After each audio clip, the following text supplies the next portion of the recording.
ही थेट दृश्य सध्या पाहतो आहोत. नागपूर एअरपोर्ट बाहेरची ही दृश्य आहेत.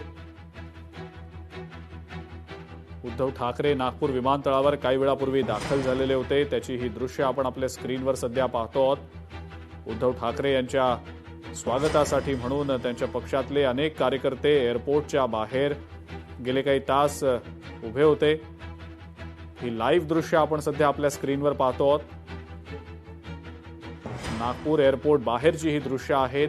उद्धव ठाकरे, आदित्य ठाकरे, संजय राऊत, अनिल देसाई असे शिवसेनेचे सगळेच महत्वाचे मोठे नेते यावेळेला नागपूर विमानतळाबाहेर दाखल झाल्याची ही दृश्य आपण आपल्या स्क्रीनच्या डावीकडे सध्या लाईव्ह दृश्य पाहतो आहोत. तर स्क्रीनच्या उजवीकडची जी दृश्य आहेत ती दृश्य नागपूर विमानतळावर ज्यावेळेला उद्धव ठाकरे आणि आदित्य ठाकरे दाखल झाले होते त्यावेळेची दृश्य आहेत. उद्धव ठाकरे नागपूर विमानतळावर दाखल झाल्याची दृश्य देखील आपण प्रेक्षकांना काही वेळापूर्वी दाखवलेली होती. मात्र आता ते विमानतळाच्या बाहेर येताच त्यांच्या पक्षातल्या नागपुरातल्या कार्यकर्त्यांकडनं, पदाधिकाऱ्यांकडनं त्यांचं अत्यंत जंगी असं स्वागत केलं गेलेलं आहे. त्याची दृश्य आपण पाहतो आहोत आपल्या स्क्रीनवर. तर स्क्रीनच्या डावीकडे आपण पाहतो आहोत इंडिगोच्या मुंबईहून निघालेल्या फ्लाईटमध्ये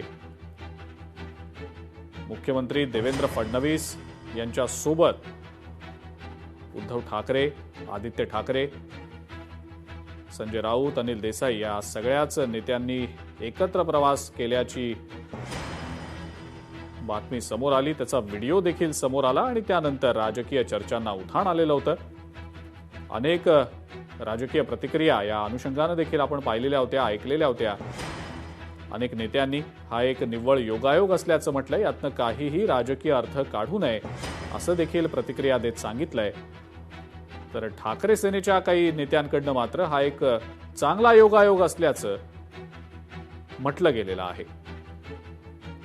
मुख्यमंत्री देवेंद्र फडणवीस यांच्या सोबतच्या विमान प्रवासानंतर आता उद्धव ठाकरे नागपूर विमानतळाबाहेर दाखल झालेले आहेत आणि त्यांच्या पक्षातल्या कार्यकर्त्यांकडनं, पदाधिकाऱ्यांकडनं नागपूर विमानतळाबाहेर, एअरपोर्ट बाहेर जंगी स्वागत देखील करण्यात आलेलं आहे. त्याचीच ही लाईव्ह दृश्य आपण सध्या पाहतो आहोत.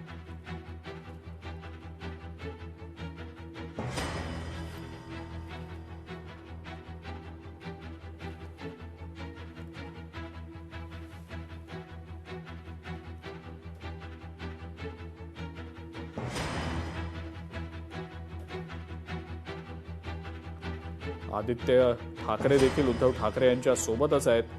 उद्धव ठाकरे कार्यकर्त्यांना संबोधतायत. बहुतेक त्यांच्या हातात माईक दिसतोय, पण आवाज आपल्यापर्यंत थेट येऊ शकत नाहीये, पोचत नाहीये. आपण तरी सुद्धा या संदर्भात उद्धव ठाकरे नेमकं काय बोलतात ते ऐकण्याचा, जाणून घेण्याचा प्रयत्न करूच या.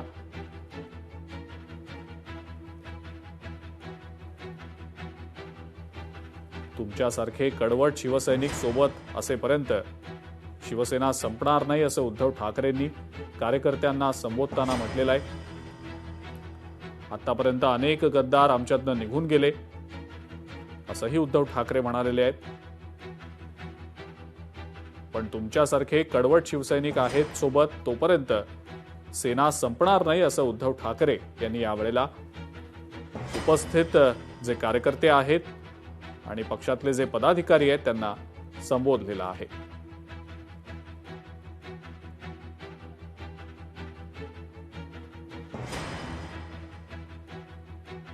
सहा खासदारांनी उद्धव ठाकरेंची साथ सोडल्यानंतर या खासदारांच्या मतदारसंघात जाऊन उद्धव ठाकरे आता जाहीर सभा घेत आहेत आणि या त्यांच्या दौऱ्याची सुरुवात त्यांनी यवतमाळपासून करायचं ठरवलेलं आहे.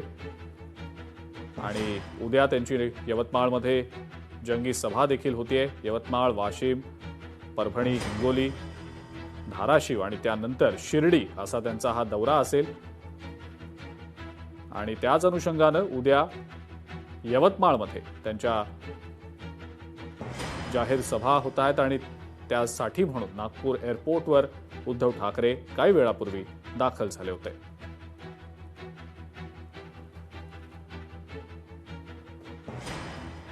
उद्धव ठाकरेंचं नागपूर विमानतळावर त्यांच्या पक्षातल्या कार्यकर्त्यांनी जंगी स्वागत देखील केल्याचं पाहायला मिळालं.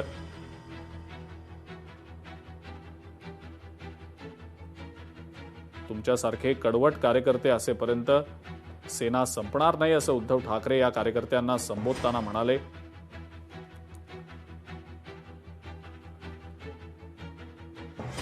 उद्धव ठाकरे 2 दिवस यवतमाळ वाशिम दौऱ्यावर असणार आहेत आणि त्यानंतर ते परभणी आणि हिंगोलीला जाणार आहेत.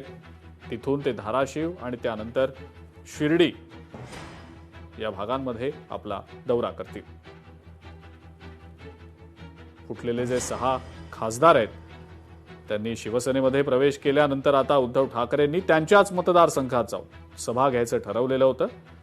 ज्ञानेश्वर पवार आपले नागपूरचे प्रतिनिधी आहेत आपल्यासोबत सध्या, त्यांच्याकडनं अपडेट जाणून घेऊया. ज्ञानेश्वर, काही वेळापूर्वी उद्धव ठाकरे नागपूर एअरपोर्टवर दाखल झालेले होते, मात्र एअरपोर्टच्या बाहेर त्यांच्या पक्षातले अनेक कार्यकर्ते त्यांच्या स्वागतासाठी उभे होते. आत्ताच काही वेळापूर्वी उद्धव ठाकरे आपल्या गाडीतनं एअरपोर्टच्या बाहेर निघून गेलेले आहेत आता आणि पुढच्या दौऱ्यासाठी ते मार्गस्थ झालेले आहेत. ज्ञानेश्वर, काय सांगता येईल या सगळ्याबद्दल? अगदीच आपण पाहायला गेलं तर ज्या पद्धतीने नुकतंच ठाकरे गटातील खासदार जे ते एकनाथ शिंदेच्या शिवसेनेत गेले, त्यानंतर उद्धव ठाकरे यांचा हा पहिलाच विदर्भ दौरा आहे.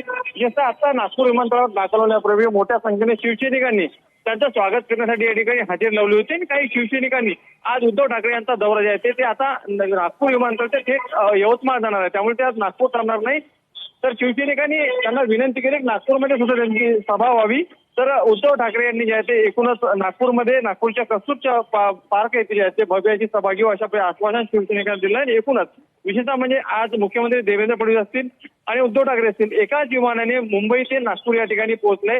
मुख्यमंत्री देवेंद्र फडणवीस हे दुसऱ्या गेटने जे आहे ते विमानतळाच्या बाहेर पडले आणि उद्धव ठाकरे या ठिकाणी माध्यमाशी त्यांनी कोणती प्रतिक्रिया जरी साधली नसली तरी आता उद्या यवतमाळ येथील त्यांची जी सभा असणार आहे त्या सभेमध्ये कदाचित या सगळ्या घटनाक्रमाचा ते उल्लेख करू शकतात. आणि विशेषतः म्हणजे संजय देशमुख जे यवतमाळ येथून जे आहे ते निवडून आलेले होते आणि आता एकनाथ शिंदे यांचा हात त्यांनी पकडला होता, त्यांच्या गडामध्ये उद्याची त्यांची सभा कशी असणार आणि त्या ठिकाणी कशा पद्धतीने शिवसैनिकांची गर्जना जी आहे ते गुंजणार हे पाहणं अत्यंत महत्त्वाचं.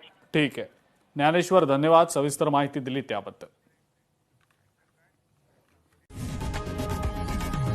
लोकशाही मराठी ऐका, पहा, जागरूक रहा.